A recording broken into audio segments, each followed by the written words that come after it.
இது கூட தேங்காய் சட்னி அரைச்சி வச்சுருந்தீங்கன்னா குழந்தைங்களுக்கு ரொம்ப பிடிக்கும். தேங்காய் சட்னி கொஞ்சம் காரம் இல்லாமல் வச்சுருங்க, சூப்பராக இருக்கும். ஸ்கூல் விட்டு குழந்தைங்க வந்தோடனே வச்சுட்டு கொடுங்க, சாப்பிடுவாங்க.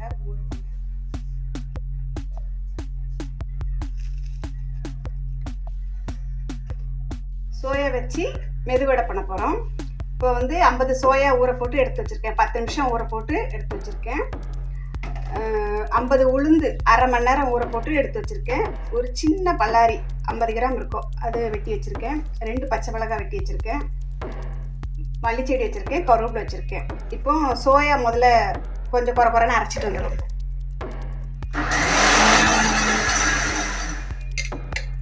சோயா இந்த மாதிரி அரைச்சி வச்சுருக்கோம். அரைச்சி சோயா வெளில போடுறேன். சோயா நல்லா தண்ணி இல்லாமல் பார்த்துக்கோங்க. இப்போ உளுந்து அரைக்க போகிறோம்.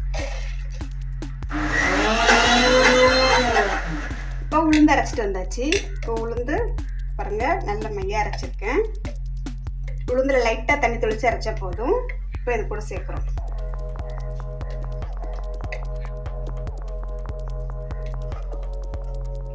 இப்போ நம்ம வெட்டி வச்சிருக்கிற வெங்காயம் போடுறோம். பச்சை மிளகாய், மல்லித்தலை, கருவேப்பிலை. மல்லித்தலை கருவேப்பிலெலாம் நல்லா அலசி பொடிசாக கட் பண்ணி வச்சுருக்கேன். 1/2 ஸ்பூன் உப்பு போடுறேன். கொஞ்சமாக பெருங்காயத்தூள் போடுறேன் வாசனை. அதை நல்லா பிசைஞ்சு வச்சுக்கலாம்.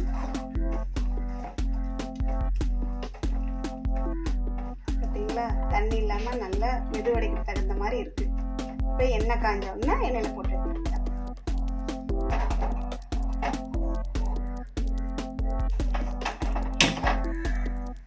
லைட்டாக தண்ணியில் கையை லேசாக நினச்சிச்சு, கையில் ஒட்டாமல் இருக்கிறதுக்காக சின்னதாக ஒரு புளி போட்டு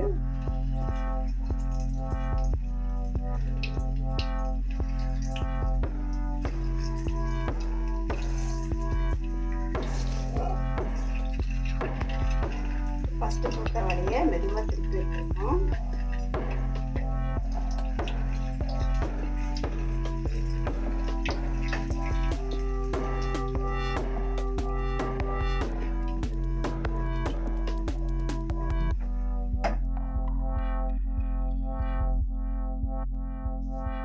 இது கூட தேங்காய் சட்னி அரைச்சி வச்சுக்கோங்கன்னா குழந்தைங்களுக்கு ரொம்ப பிடிக்கும். தேங்காய் சட்னி கொஞ்சம் காரம் எல்லாம் வச்சுருங்க, சூப்பராக இருக்கும். ஸ்கூல் விட்டு குழந்தைங்க வந்தோடனே